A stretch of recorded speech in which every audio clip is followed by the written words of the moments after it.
Hi, everyone. In this little video, I'm going to review the International Monetary Fund's database and some of the computations that you can do with this very user-friendly, powerful system that has a wealth of information, economic and otherwise, about just about every nation in the world. It's a really wonderful device that is used by international business analysts. I hope that after this little review, you will have an idea about how to make use of this tool when you do your projects in my courses. And so with that, I'm going to get started. The first thing I'm going to do is simply bring up the database. And to do that, I'm going to use a URL that I've already saved in my browser. But I'm going to show it to you just the same. And I'm going to send that URL to you in a bulletin that announces the availability of this video. One of the problems that we have had in class is the recent change by the IMF of its webpage. The IMF does this all the time. They'll change the home page. The result is that you have to find out all over again where the IMF has placed the link to its database, which makes things a little frustrating for those of us who use it a lot. What I've done is save the URL. You'll be able to just copy it, paste it in your browser, and go straight to the database home page, which should save you a lot of time and grief.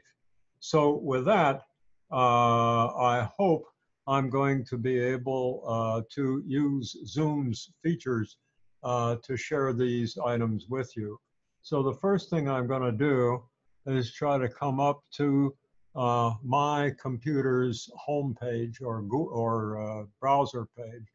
So we'll just bring that up, and there it is. Again, I've already saved the URL, so I'm just going to paste it in here.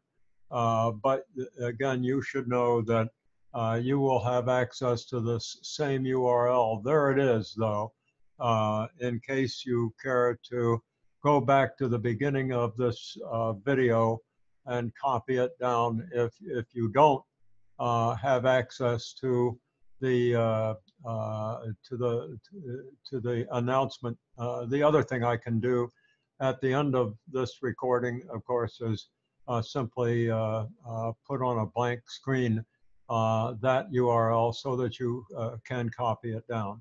So here we go. We'll go to, and here then is the home page for the IMF database, the World Economic Outlook database.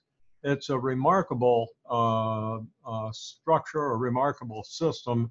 And as I say, it covers just about every country in the world. And it does, you can see that at the top of this page, there's an announcement that back in July, some of the tables with data on these countries were updated. You don't have to worry about that because they've been updated by this time. Basically, we've got three options. The first is to open this screen. And this is simply a collection of file drawers. I could open any one of them, as I will in a minute, and show you how countries' data are stored in groups, in regional groups. So you can look at all the countries, for instance, for the G7. There are the 7 members of the G7 group, we can clear the screen and pick just one country, and just for the heck of it, we can select the United States. Alternatively, I can go back and, at least I think I can. There we go. I can select from countries in the Euro area, and here we have 19 countries that use the Euro as its currency. And I could select any or a few, any number of these countries, or just one, depending on what my analysis calls for. So, by the way, there are, I believe, 35 countries in the, 28 countries in the European Union. And so until the UK leaves the European Union, these are the countries that use a common currency in Europe, and that currency is called the euro, if you didn't already know that. So once again, I could do it for the Commonwealth of Independent States. You can see, and this is what's left over from the Soviet Union. And you can see, of course, that the one that we usually look at first in this group is Russia, and so forth. So see if we can just get these back. We can take a look at countries in Asia. These are the emerging countries in Asia. And of course, what we're really interested in often is China and India, because those are such large countries. Each of them has over 1.3 billion people. India, about 1.35 billion, and China 1.4. However, as you may know, China has had a one-child policy for a few years now, for several years. As a result, the birth rate has really tailed off. That policy ended about 3 years ago, and still the birth rate stays very low. And there are reasons for that, not the least of which is that married couples in China like the idea of making more money, which they do. And they don't want to take time out to have a family, so they have one child, but those in the cities tend to have just one child. They don't want to have the wife lose any more time to have another child and have to stay at home longer. They would prefer for her to be out there working just like he is, bringing home all that money so that their standards of living can increase, which is exactly what's happening in China. India, on the other hand, hasn't gotten around to such rapid domestic growth, at least not the same way that China has. I better be careful of how I say that, because in some metropolitan areas of India, in fact, there is rapid middle class growth, but it's more stratified, and there are a lot of cultural, socio and sociological reasons that India, as well as healthcare reasons, why India's birth rate is still way over the replacement age. Last time I looked, I think it was about 2.6 or 7 children per family. The replacement age in India probably is over 2.1. In a mature country like the US, it's 2.1. But in India, it may be 2.2 or perhaps. But India's birth rate is a lot higher than the replacement age, and so population continues to grow in India. Whereas in China, it's just about peaked out and will start to fall.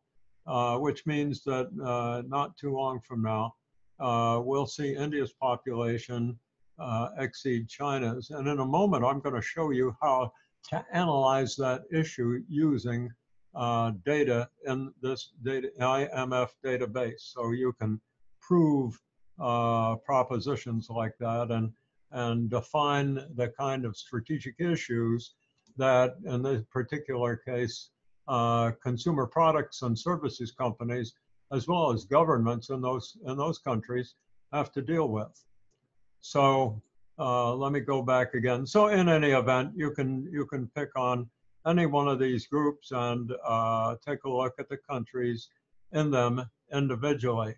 Now, something else we can do is come over here to the center, where we will find groups such as the Euro area, those same 19 countries again, only now we have data for the Euro area combined. And similarly for the European Union, we have data for all 28 of those countries and so forth. I'm not sure about that 28. I think I'm wrong. I think it's a larger number than that. I think I've got a little mental problem there. The Commonwealth of Independent States is what's left of the Soviet Union. And of course, Russia is the largest country there, but there are 9 others. The ASEAN group is the Association of Southeast Asian Nations. The 5 biggest countries, Indonesia, Philippines, Malaysia, Thailand, and Singapore, are the most highly developed, but as time has passed over the years, 5 more countries, such as Vietnam, have come into the group. This is the group of the 5 core countries of ASEAN, and this is a very fast-growing region that a lot of Western business folks are simply unaware of and don't pay nearly enough time to. So here we have emerging and developing Europe. This is countries such as Hungary and the Czech Republic and so forth. I've spent a fair amount of time in that region. I find it very, very interesting. Romania is in there, Latin America, Middle East, Sub-Saharan Africa, and so forth. So we can get groups of countries like the European Union, and we can get individual countries.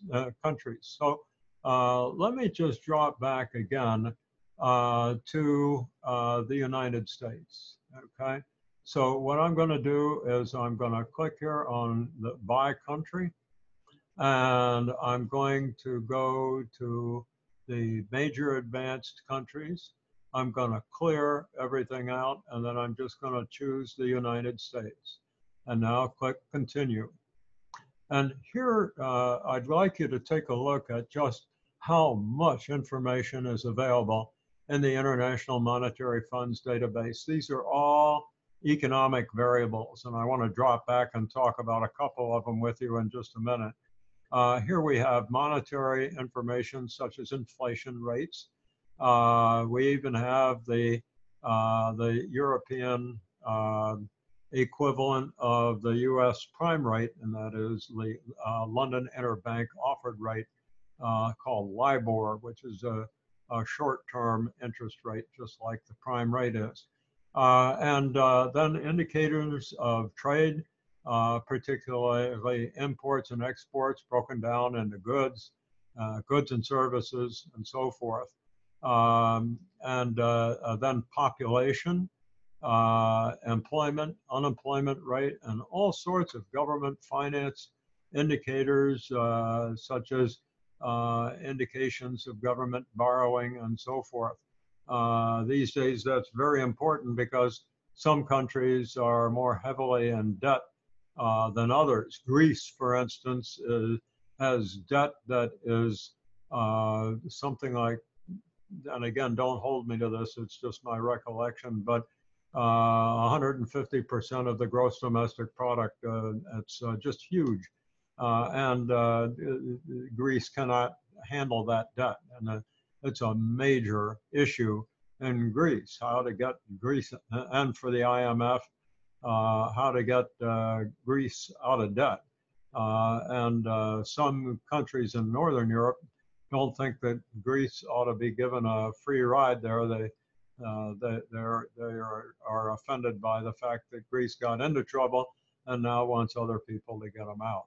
Then the balance of payments, the difference between the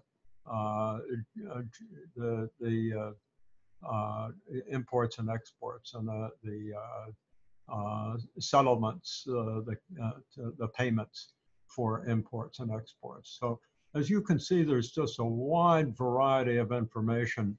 When you do your project, you'll want to take advantage of population trends and employment or unemployment rates in the countries where the company that you're studying does business. One of the things that you're going to need to do also is take a look at trends in the economies where the company that you're studying does the most business.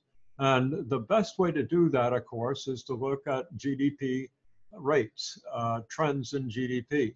But we have a problem, and that is that each country measures its GDP in its local currency. So it's awfully hard to compare them. One thing over the years that companies and economists have done is to convert those measures in local currency to dollars or some other currency using banks' exchange rates. But there's a problem with that. Let me see if I can give you an example. I used to go to Japan to do business. And just for the heck of it, let's say that a cup of coffee cost $1 back then. And back then, let's say that $1 would buy 140 yen. So 140 yen to the dollar. So off I go to Tokyo, get up the next morning, go to the coffee shop, and buy a cup of coffee. I'm a coffee addict. I drink coffee all the time. So first thing I would definitely do is want a cup of coffee. So if the exchange rate's 140 yen to the dollar, I sit down at the counter and I ask for a cup of coffee. What do you think I'm going to pay for a cup of coffee? Well, if it's $1 in the US, must be 140 yen in Japan. But it wasn't. It was about 300 yen. What was wrong with that picture? The problem is that coffee is scarcer in Japan, and due to the supply-demand balance, the price of coffee was higher. The same thing is true of fuel, petroleum products. Japan has no reserves of petroleum of its own. So a gallon of gasoline in Japan is a whole lot more costly than it is in the United States, and so on. There are just so many imbalances that simply converting a country's GDP measured in its own currency into US dollars or any other currency using bank exchange rates just doesn't get the job done. And finally, a method was developed at the University of Pennsylvania to convert all countries' currencies, all countries' GDPs, into common terms. And it's called purchasing power parity. It takes the currency and the goods and services in a country and it creates, if you will, a basket of goods and services and prices them out. So and then puts them into equivalent terms. So $100 can buy you so many goods and services in the United States, such as the coffee and the gasoline and so forth in Japan. But if you take that $100, and by the way, Japan beef is also very expensive. So if you take your $100 and convert them into yen, in Japan, you won't be able to get as many gallons of gas and cups of coffee and pounds of beef and so forth. On the other hand, you know, it's not that simple. There are many differences in the currency and the commodity values of goods and services between countries. And there's this new method. It's relatively new anyway. It was developed while I was still doing consulting I remember when this method came out, it was just miraculous because now we could really compare countries' economies on an apples and apples basis, you know, because the value of their currencies had been equated so that we could now make fair comparisons. The basis for doing that, this new basis, was called purchasing power parity. So it takes countries' currencies and equates their purchasing power based upon not what the bank will give you in exchange, but on what goods and services that currency really will purchase in each country compared to other countries.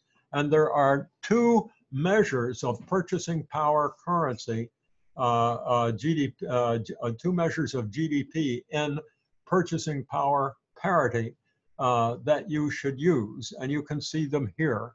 So here's one right here, gross domestic product at current prices before adjusting for inflation using purchasing power parity.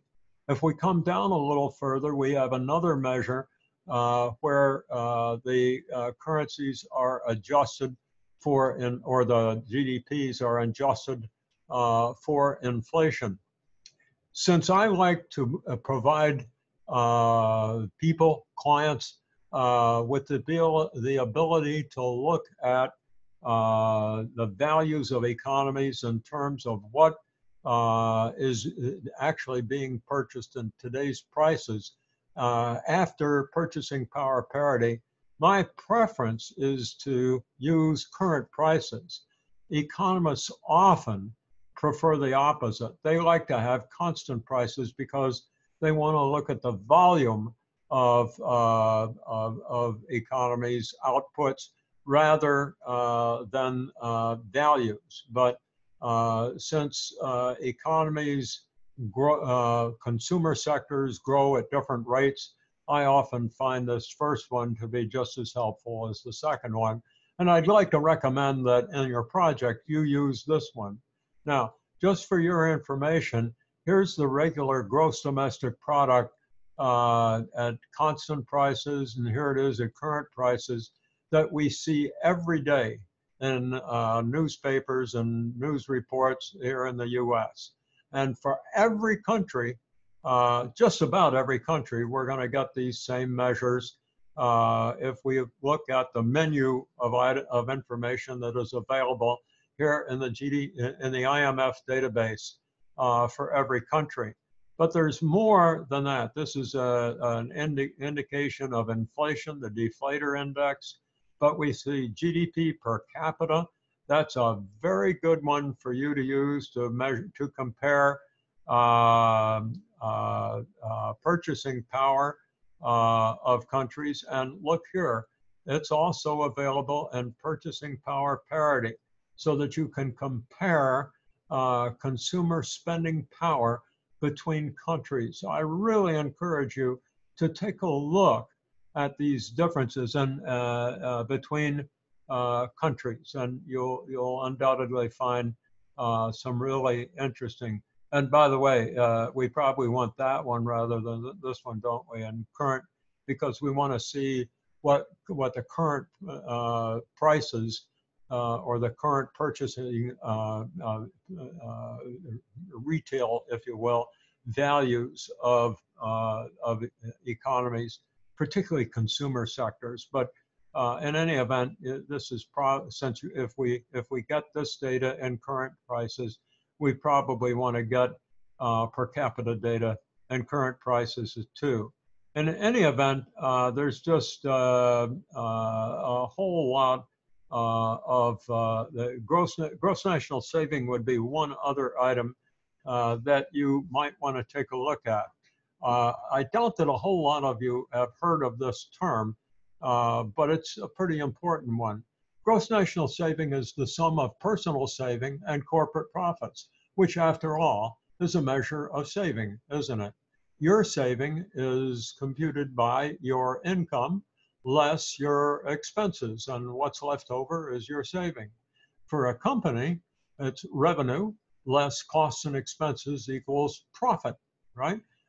Then we have to pay income tax, and what's left over is net profit, which is just another word for saving until we hand some of it back to our shareholders as dividends and so forth. But measures of profit are, in fact, measures of corporate saving. So if we add the two together, personal saving and corporate profit, we get gross national saving. And that's the amount of capital that's available to be reinvested in the company, in the country, for its domestic growth. And so we would expect that countries that have high rates of gross national saving would have a lot more capital available to support their growth.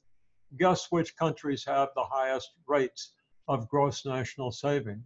The highest rate of all developed countries anyway is China. And its economy has grown a lot faster than other countries have. Interestingly, the second highest growth rate in gross national saving is India. And it also its economy has begun to grow very rapidly. Now, there's a lot more to the growth, what funds the growth of a country than gross national saving. But this is a fundamental driver of internal growth of an economy. And so you might want to look at it too. You'll find the comparisons to be real interesting. Now, the question is, how do you make those comparisons? So I'll get rid of these two. As a matter of fact, I'll get rid of all three of them. And I'll come down here to population. And let me just show you now how to get a trend in any one of these variables. I've selected population. I can come to the top or the bottom of the menu, and I'll see the word continue in both places, and I'll click on continue. And at this point, I'm now able to select the range of data that I would like the database to show me. And I'll start at 2000, and I'll let the thing give me a 5-year forecast. Wonderful, it actually gives me a forecast through 2024. We're in 2019, so 5-year forecast. Now, since I'm working in just one variable, I don't need to include the description of that variable, and I don't need the notes that come along with these data either. So I'll get rid of both of those two items, and then I'll just ask the database to show me those data. And here they are. You can see, and they start at 2000, and they go all the way out to 2024. And so at this point, we can do something. That is to say, we can select them.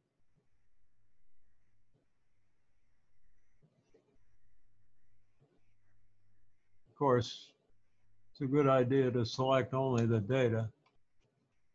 And sometimes if you're not careful, you pick up these notes and all this stuff down here. And then when you paste them on your Excel spreadsheet, which is what we're about to do, you end up having to delete all that stuff, and it's irritating. So we're just going to copy that. Now, I've already done this exercise for the US and some other countries. And there it is. And I'm going to show you those in a minute. But right now, I'm just going to go over to, I guess I'll come to another data sheet. And I'll just paste these onto my Excel spreadsheet. Now, in order to build a table, in this case, of population for different countries, let me open this up so you can see the United States. You see it's still showing me units and scale, the millions. Yet what I want to do eventually is come up with a table like this. And you see that this table has those US data that we just got, okay, but it doesn't have a couple of things. It doesn't have the name of the country, and it doesn't have units and scale. Why? Because in order to produce these graphs, I got to get rid of that item, that label up here in this column, in that upper left-hand corner. Got to get rid of that. The other thing I have to get rid of to do these graphs are those first two columns that we had a minute ago. And so the way I deal with that, of course, is I just delete them. But I do that after I've got all the data that I want. So in this particular case, I got data for all these countries. And then after I was done, I deleted those two columns, column B and C, units and scale. And then I had a table that I could make these graphs with. So here's the result of population data for a number of countries. And after I got them, I prepared some graphs to give you a little bit of additional information about the population trends in these countries, just to show how you can use the results of the trend analyses that you do to draw some conclusions. On the left, we have these two great big countries that I mentioned earlier. Notice that the scale over here begins with 1 billion people. It goes up to almost 1.5 billion people. That's a lot of people. In the United States today, there are about 323 million people. So that doesn't even fit on this scale, does it? Too small. So we take these big countries and we graph them. And boy, do we get an interesting result, don't we? We see that the Chinese population has been growing, but the one-child policy has had its effect. And the birth rate is now leveled off and will soon begin to decline. And it'll decline, let's see, here we have 1,405,000,000, here we have 1,411,000,000. So we've just about, by 2024, we'll see the population begin to tail off. And by 10 years after this, we'll see the population begin, in China begin to move down to 1,350,000,000, then 1,300,000,000, and eventually probably somewhere around 1.25 billion people. And this is after the one-child policy has been discontinued. So why has China's population still declined? Why has the birth rate stayed below the replacement level in China? And the answer is that in the cities, young couples are discovering higher standards of living. They like making money. They'd rather make money than make children. And so they forego the latter. And the government's actually trying to encourage young people in China, to have more kids. And the young people are saying, to hell with that. We want to have more fun without having that kind of fun. And consequently, standards of living, personal consumption, consumer products and services markets in China are expanding rapidly. And that's where the growth of China's economy will be coming from in the future. In the past, it came from growth of the industrial sector. Now China is moving in the direction of a consumer economy. It has a long way to go before it gets to the size of America's consumer sector, but that's where it's headed. You can see that India's population is continuing to grow. They haven't had a one-child policy, and their birth rate is still well over the replacement age.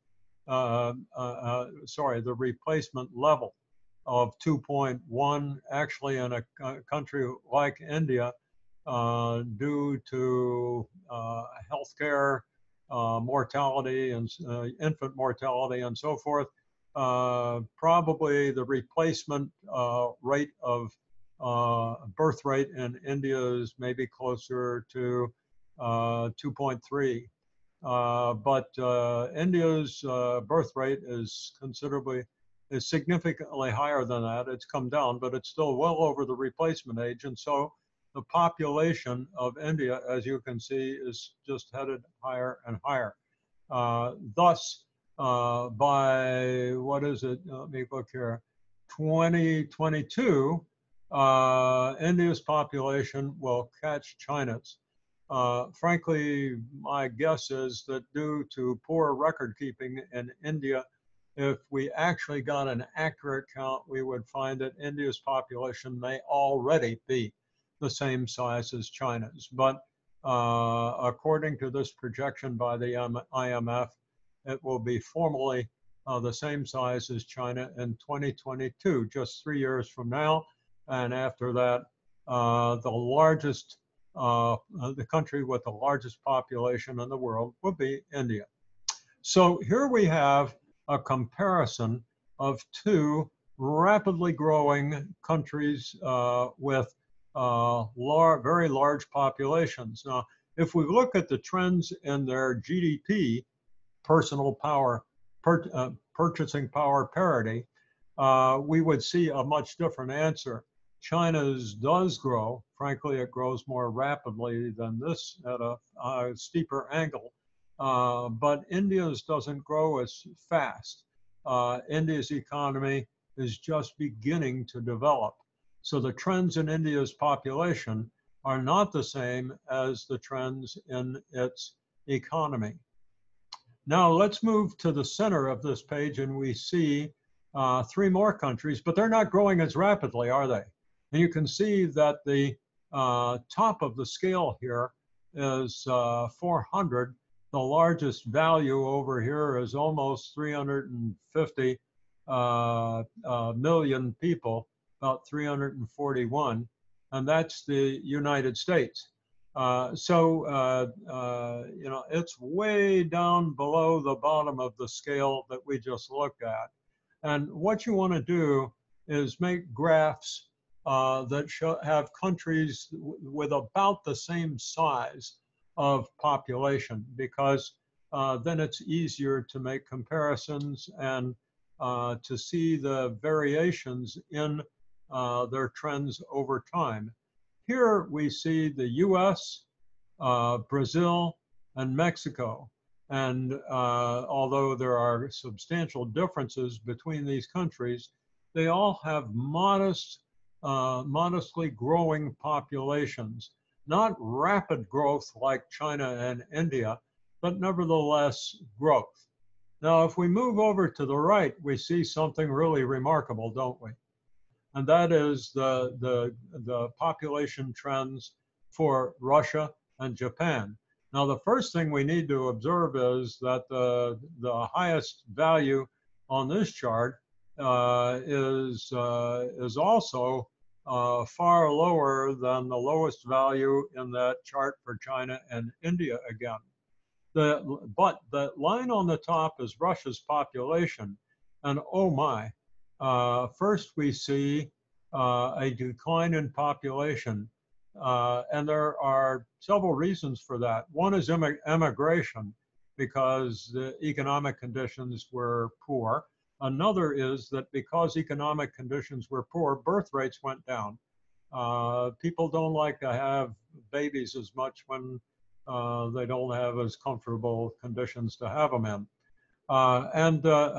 But look, there's something rather interesting happening, and that is in recent years, Russia's population has not started to grow again. And in fact, IMF projects that Russia's population, because of economic and political difficulties, and by political, I don't mean the kind of politics that we see in our news all the time, but the relationships between Russia and other countries within Europe and elsewhere.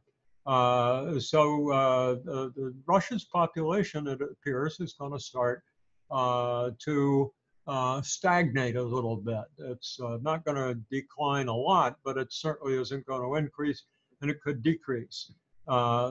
Here on this lower line, we see the population of Japan, and something rather stark. Here we have one of the most advanced economies in the world, Japan. At one time, it was the second largest economy or the third largest economy in the world, but it's declining. Why? No, it's not. It's still a major economy and a very mature, highly developed one. Where, by the way, speaking of population, seniors live the longest. If I was a senior in Japan, I'd have a longer life expectancy than I do here in the United States. However, birth rates are pretty low, but there's a big reason why the population of Japan is expected to decline, and it's cultural. Here we see the United States population growing, right? And yet the birth rate in the United States is well under the replacement rate. To be honest, I don't recall the rate right off the top of my head, but let me say it's 1.7. All right, so that's well under the replacement rate. Why then is the US population, has it been growing, and why is it expected to continue growing? And the answer, if you haven't already guessed it, is longer life expectancy for seniors, and I'm glad to hear that because I'm a senior. But the more important reason is immigration.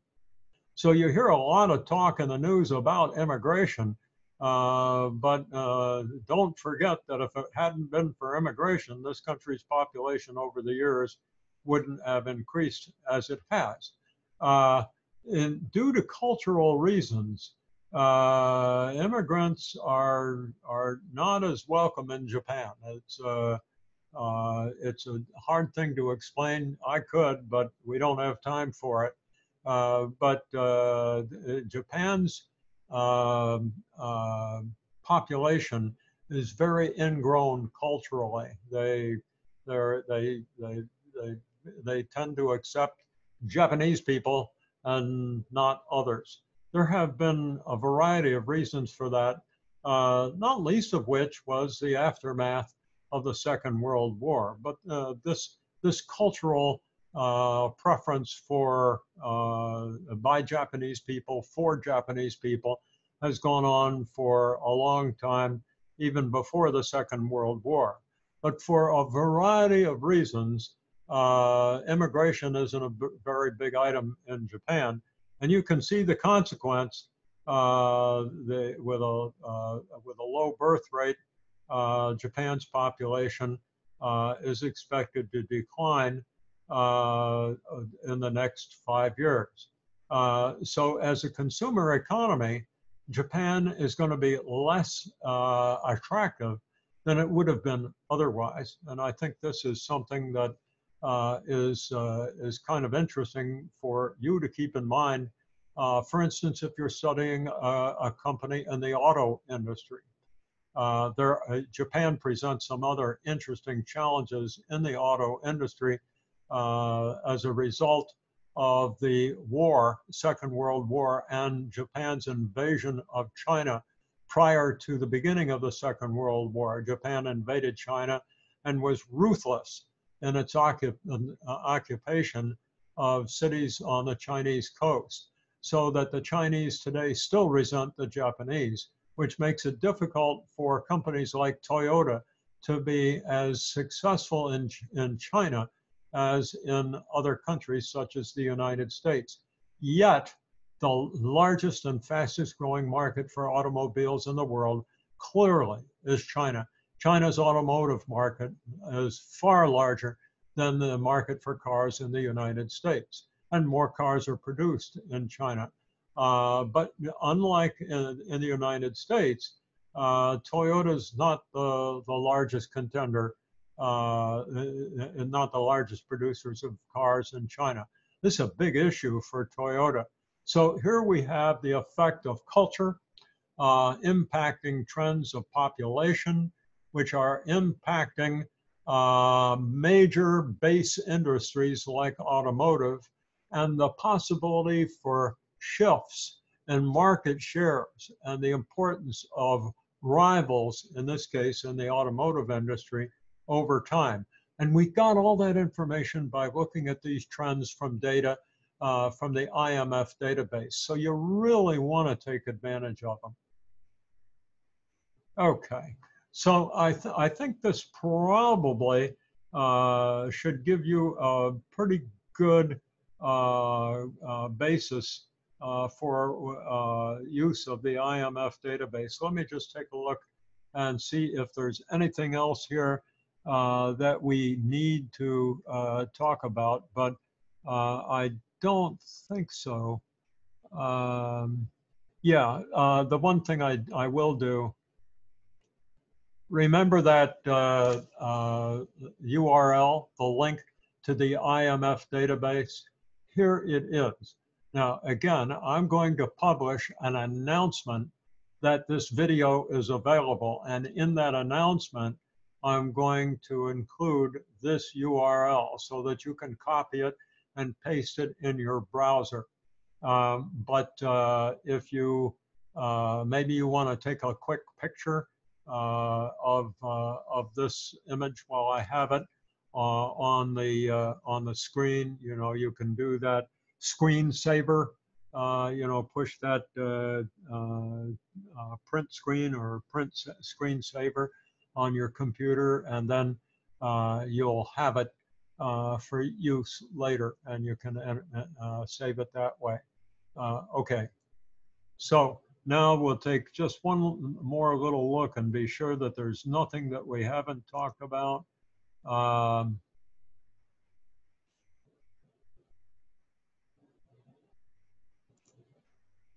Let's see if I got the right one. And I'll come back here. Oh, did I mention that to you? Maybe not. You would have figured it out for yourself, though. You see this green button?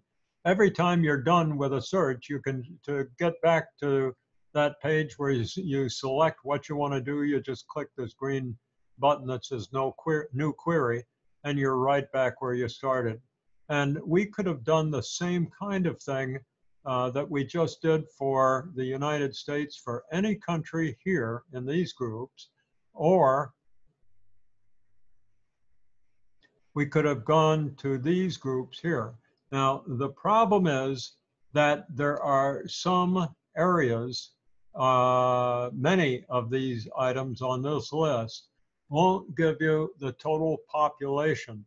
And that's because some member of the group doesn't contribute their population data. And so the number can't be calculated by the IMF. So here we are in the Euro area, or better still, the European Union. Very important group of countries to look at. It's got about 100,000, 100 million people more than the United States, a little more than that. Let me get rid of all these.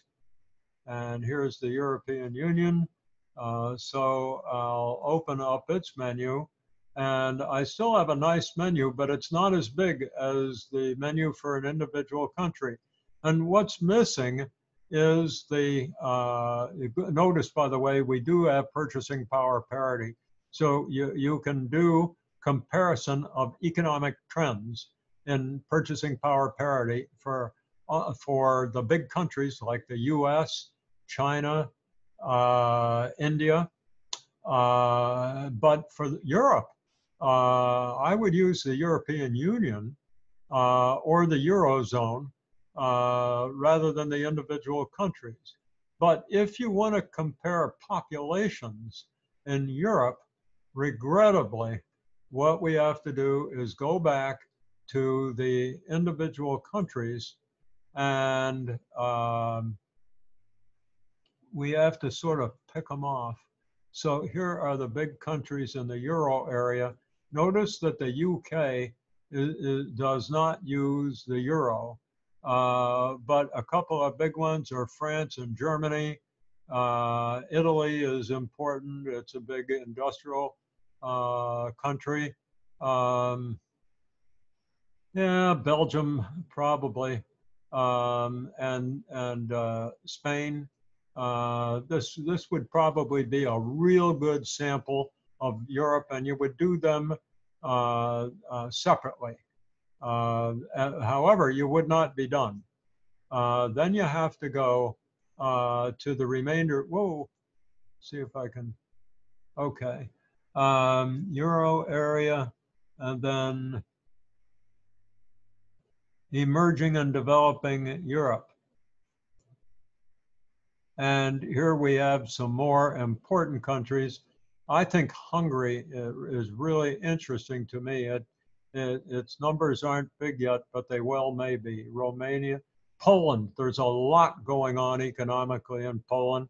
And you may know from the news that Turkey is very important, and it's got a pretty large economy. So if you're paying attention, you're saying, yeah, but where's the United Kingdom? Where's England? It wasn't on either of those. And so what we have to do is go to the G7, and there we will find the United Kingdom, right? See it there? Okay, so we would pull that out.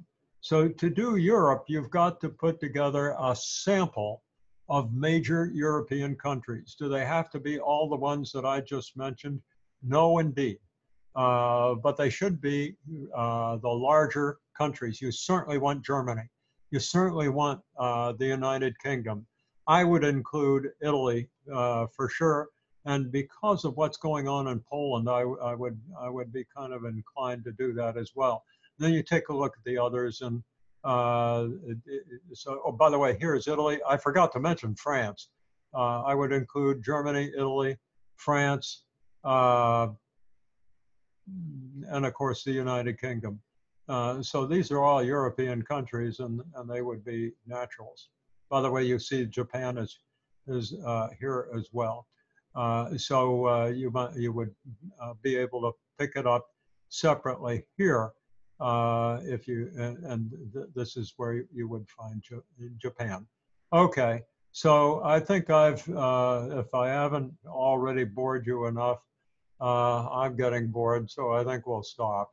I hope that this little briefing will help you to use the IMF database. It is a very valuable, you can see how easy it was for me to click on these data, select them, create tables, make graphs.